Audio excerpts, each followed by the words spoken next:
আমি যেখানে দাঁড়িয়ে আছি এটি বান্দরবান সড়ক লামা সড়ক এটি।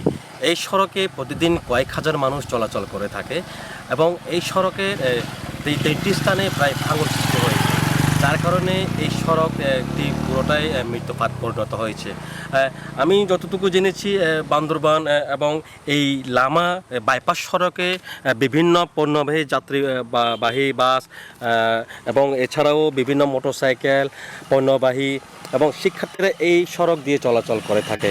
এই সড়কের তিনটি স্থানে ভাঙন সৃষ্টি হওয়ায় কিন্তু এখানকার যারা চলাচল করে রয়েছেন তাদের মাঝে একটু আতঙ্ক ছড়িয়ে পড়েছে এবং তাদের যে দুর্ভোগটা সেটি কিন্তু বেড়েই যাচ্ছে দিন দিন।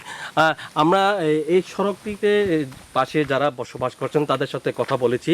তারা যেটি বলছেন যে প্রতি বর্ষা মৌসুমে কিন্তু এখানে যে ভারী বর্ষণের কারণে তিনটি স্থানে ভাঙন সৃষ্টি হয়েছে, যার কারণে এই সড়কের যারা প্রতিনিয়ত চলাচল করছেন তাদের মাঝে একটা দুর্ভোগ পোহাতে হচ্ছে এবং এই সড়ক দিয়ে যারা বিভিন্ন পণ্যবাহী এবং যারা স্থানীয়রা যারা এখান থেকে চলাচল করছেন তাদের মাঝে একটু আতঙ্ক তৈরি হয়েছে এবং এই সড়কের আপনি দেখতে পাচ্ছেন এই সড়কের পুরোটাই অংশটা কিন্তু ধসে গেছে এবং ভেঙে গেছে, যার কারণে হচ্ছে এই সড়কটি বাদ দিয়ে বাইপাস হিসেবে মাটি দিয়ে কিন্তু সড়ক গাড়িগুলো চলাচল করছে।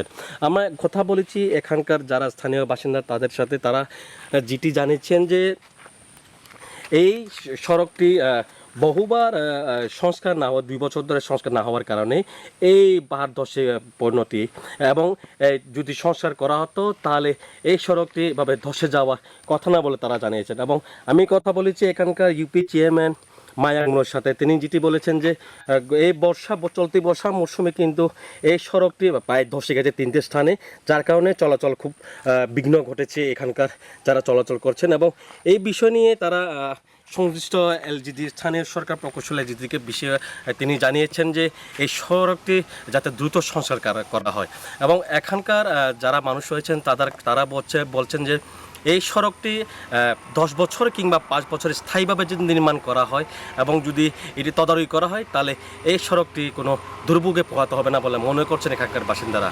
আমরা এই বিষয়ে কথা বলেছি এলজিডি নির্বাহী প্রকৌশলী তাসাউর সাথে। তিনি যেটি জানিয়েছেন যে এই সড়কটি নির্মাণ করার জন্য এবং সংস্কার করার জন্য একটি বরাদ্দ কিন্তু থেকে মন্ত্রণালয়কে পাঠিয়েছেন এবং চিঠি আসলে নাকি এই সড়কটি সংস্কার করা হবে। তবে কবে নাগাদ সংস্কার করা হবে এবং কবে নাগাদ এই সড়ক থেকে এই চলাচলকারীরা দুর্ভোগ থেকে মুক্তি পাবে সেই বিষয়ে তিনি স্থায়ীভাবে বলতে পারছেন না।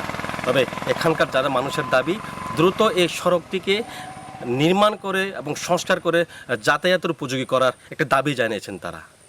এই ছিল বান্দরবান লামা সড়ক থেকে সর্বশেষ খবর।